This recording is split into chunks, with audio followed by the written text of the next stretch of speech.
Welcome back to the deep dive. Today we are shifting gears. We're not looking at technology or history. We are looking through a microscope. We are. Specifically, Chapter 21 of Lippincott's Illustrated Reviews, Microbiology. Today, we're tackling the original animals. Which is literally what the word protozoa means, isn't it? First animals. It is. It sounds almost quaint, like a petting zoo. But then you realize we are actually talking about some of the most devastating killers in human history. Exactly. We're talking malaria, dysentery, sleeping sickness. These are not just historical footnotes. They're, massive global health burdens today. Right. And for anyone listening who's in med school or studying for boards, think of this as your last-minute lecture study companion. That's the mission. We're going to break down these eukaryotic pathogens. We want you to understand how they move, how they hide, and most importantly for your exams, how to spot them in a case. But before we dive into specific bugs, we have to talk about the biology. Because treating a protozoan infection is, well, it's fundamentally different from treating a bacterial one. Yeah, that's a key point. With bacteria, we talked about targeting things like cell walls, things humans just don't have. Precisely. Bacteria are prokaryotes, simple, but protozoa, they're unicellular eukaryotes. Meaning they have a nucleus, they have organelles. They're basically a stripped-down version of our own cells. And that creates a huge pharmacological headache. It's the central challenge here. Because anything that kills them might also kill us. Right. Our metabolic machinery is so similar that finding a drug that's toxic to the parasite but not the patient is incredibly hard. We're trying to poison a squatter without burning down the whole house. That's a great way to put it. Okay, so Lippincott organizes these logically. If you're following along, look at figure 21.2. It groups them based on how they get around. Classification by locomotion. It's the standard approach. You got 4 main groups. First, the amoebas. The shapeshifters? Yeah, they move using pseudopodia false feet. They just sort of project their cytoplasm forward and drag themselves along. And then you have the flagellates. The speedboats. They use those long whip-like tails, the flagella, to propel themselves. Okay, and the ciliates. They're covered in tiny hairs, cilia, that beat in unison, like oars on a Roman galley. Yeah, and the last group, the ones who seem to have skipped cardio day. The sporozoa, or apicomplexa, the adults are generally non-motile. They are obligate intracellular parasites. So they're hitchhikers. They have to live inside a host cell. They do. Now, one more really high-yield concept before we get into cases, the whole Dr. Jekyll and Mr. Hyde life cycle. The cyst versus the trophozoate. This is critical. You cannot mix these up. The cyst is the dormant form. It's a survival suit with a thick wall. It can survive in soil, in water, even stomach acid. So the cyst is how it gets from the outside world into you, the transmission vehicle. Yes, but once it finds a nice, cozy spot like your intestines, it sheds that armor and transforms into the trophozoite. And that's the one that causes the trouble. That's the active, motile, feeding, and reproducing stage. That's the form that causes the disease. Got it. Cyst for survival, trophozoate for destruction. Okay, let's start with the GI tract. The intestinal protozoa. The diarrhea squad. Lippincott highlights 4 main ones here. And the key isn't just diarrhea, it's the type of diarrhea and where it's happening. Let's start with the heavy hitter, Entamoeba histolytica. The amoeba. You get it from ingesting cysts in contaminated food or water. They hatch in the small intestine. And then head for the colon. But I've read a lot of people are asymptomatic, right? Correct. About 80% of infections are. But when it gets aggressive, it lives up to its name. Histolytica tissue dissolving. It's invasive. It doesn't just sit on the surface. No, it eats through the colon wall, causing these deep, flask-shaped ulcers. And because it's destroying the blood vessels, you get dysentery. Bloody, mucus-filled diarrhea. Exactly. And the scary part is, because it's in the blood vessels, it can catch a ride straight to the liver. And cause an amoebic liver abscess. Right. So a classic board question would be a patient with bloody diarrhea and right upper quadrant pain. You have to think Entamoeba. And diagnosis is a stool sample looking for Cysts or trophozoates. And the real giveaway, if you see a trophozoate that has actually ingested red blood cells, that confirms it's the invasive type. Okay, next up. The most common one in the U.S., Giardia lamblia. The flagellate. Now, Giardia is different. It hangs out much higher up in the duodenum, the upper small intestine. And it's not an invader like the amoeba. No, it doesn't eat the wall. It uses a little sucking disc to attach to the lining. It basically carpets the surface. So it's more of a mechanical problem. Exactly. It blocks absorption, especially fat absorption. Which leads to a very specific kind of diarrhea. Statorrhea. Greasy, foul-smelling, frothy diarrhea that floats. No blood, because there's no invasion, but it is deeply unpleasant. And what does it look like? Figure 21.5 shows it. Oh, it's the most recognizable parasite there is. The trophozoite is pear-shaped with two nuclei that look like eyes. It literally looks like a little cartoon ghost staring at you. The face of Giardia. Can't unsee that. All right, moving down the gut, we have Cryptosporidium. A sporozoan. You get this from contaminated water, often from farm runoff, because the cysts are chlorine resistant. In a healthy person, this is just a bad week, right? Yes, self-limiting watery diarrhea. But, and this is a huge but, Cryptosporidium is a major red flag for immunocompromised patients, especially those with HIV/AIDS. Why is it so much worse? Without a good T-cell response, they just can't clear it. It becomes this chronic, severe, intractable diarrhea. The fluid loss can actually be fatal. Is there a diagnostic trick? There is acid-fast stain. The oocysts of Cryptosporidium stain red with an acid-fast stain. So if you see HIV positive plus acid-fast cysts, the answer is Cryptosporidium. Good to know. Last one in the gut, the only ciliate, Ballontidium coli. This one is rare in the U.S. The key association is pigs. The reservoir is pigs. So the patient history would involve farming or something similar? Exactly. And clinically, it can cause ulcers like Entamoeba, but it almost never spreads beyond the gut. Okay, let's leave the GI tract. Segment 2, urogenital. We're just talking about one organism here, Trichomonas vaginalis. Right, a flagellate. Yeah. But Trichomonas is really interesting because it breaks the big rule we just established. The cyst rule. It has new cyst form. It doesn't have that survival suit. That seems like a pretty big disadvantage. How does it survive at all? It means it's incredibly fragile. It can't survive drying out. It can't live on a toilet seat. Transmission has to be direct. Correct. Person to person.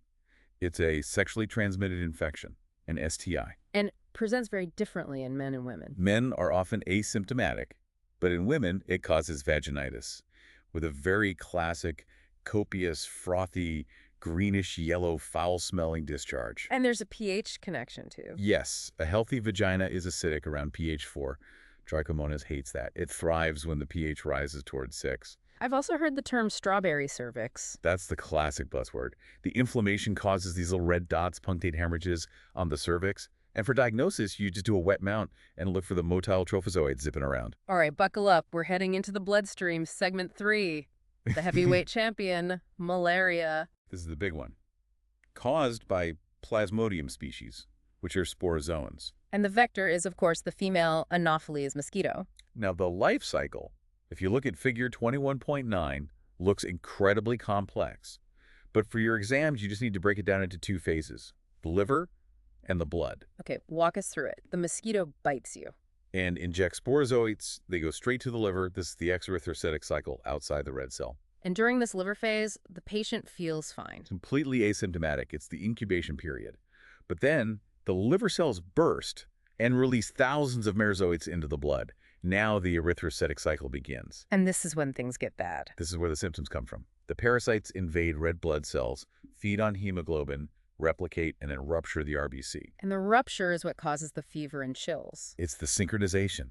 All the parasites tend to rupture their host cells around the same time, releasing this flood of toxins, which triggers that classic paroxysm of high fever, shaking chills, and then drenching sweats. But not all malaria is the same. We have to talk about the different species. Let's start with Plasmodium falciparum. P. falciparum is the killer.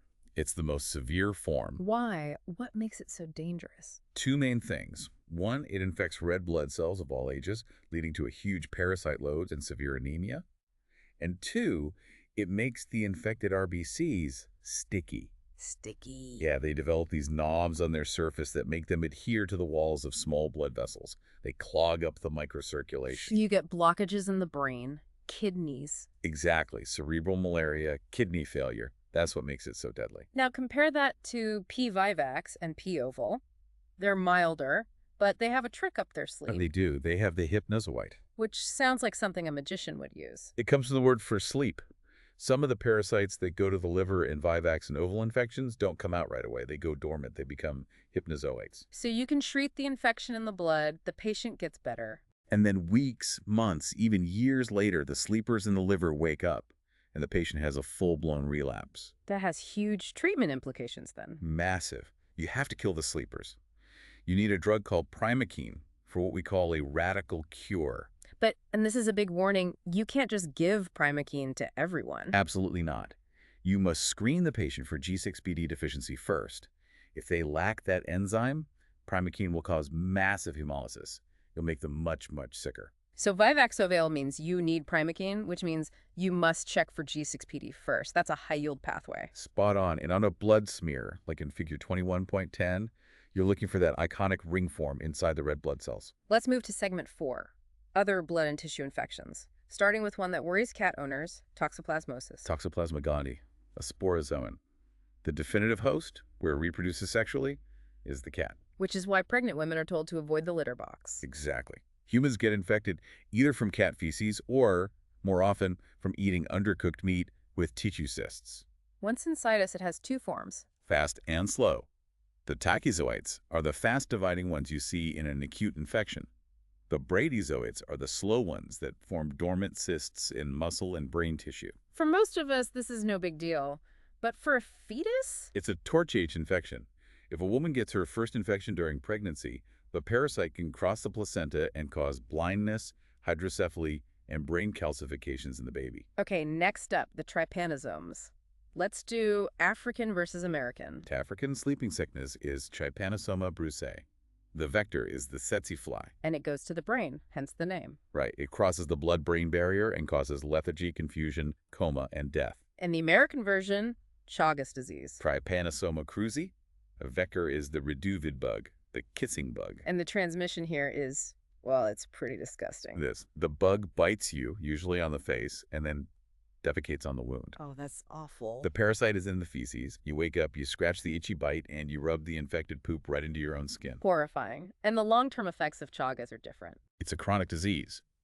Decades later, it can cause cardiomyopathy, an enlarged, failing heart and megacolon, a massively dilated colon. Kissing bug leads to big heart and big colon. Got it.